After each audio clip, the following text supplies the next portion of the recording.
Hey there, this is your host from the Sugar Ray Robinson Boxing Academy. And today we're going to do a little history lesson on one of the greatest ever, Sugar Ray Robinson.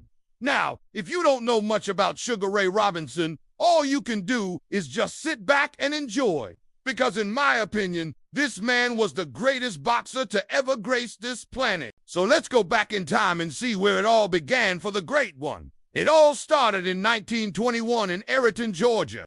That's right, the great Sugar Ray Robinson was born in a small town in Georgia. His birth name was Wallace Smith, but everybody knew him as Slick. The name Sugar Ray didn't come around until he turned professional. As a youth, he worked in the cotton fields with his father, and when he was 11 years old, his family moved to Detroit, Michigan. It was here that young Wallace would meet a man named Mickey Walker. Now, Walker was a welterweight fighter himself, and when he saw the skills that young Wallace possessed, he took it upon himself to train the young lad. At the age of 13, after only 3 months of training, Walker allowed Robinson to have his first amateur fight. And who did he face in his first amateur bout? Can you guess? It was none other than Jake LaMotta. Yes, the future middleweight champion. As most of you already know, their professional careers would eventually collide, and you definitely want to see who came out on top in their first meeting.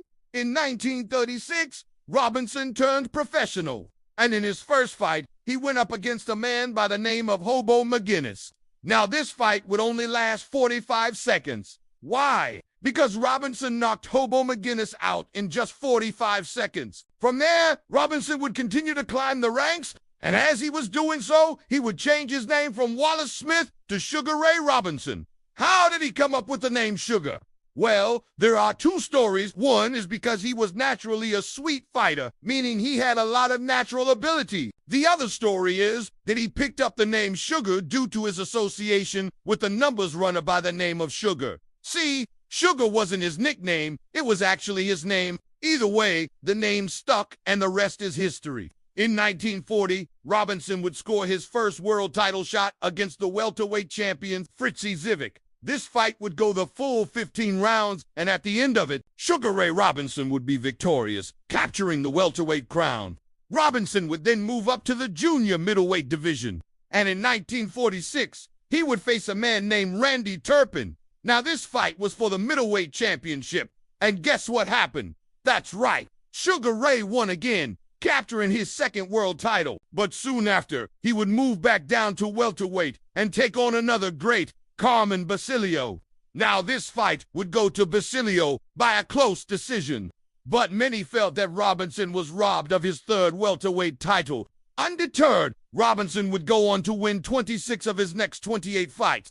During this time, he would capture the welterweight title for a second time, moving him to 5 world titles. He would then face another great, Jake LaMotta, and although LaMotta won the first fight, Robinson would go on to win the next 6. In 1960, Robinson would hang up his gloves for good. He ended up with an impressive record of 173 wins, 19 losses, and 6 draws, with 108 of his wins coming by knockout.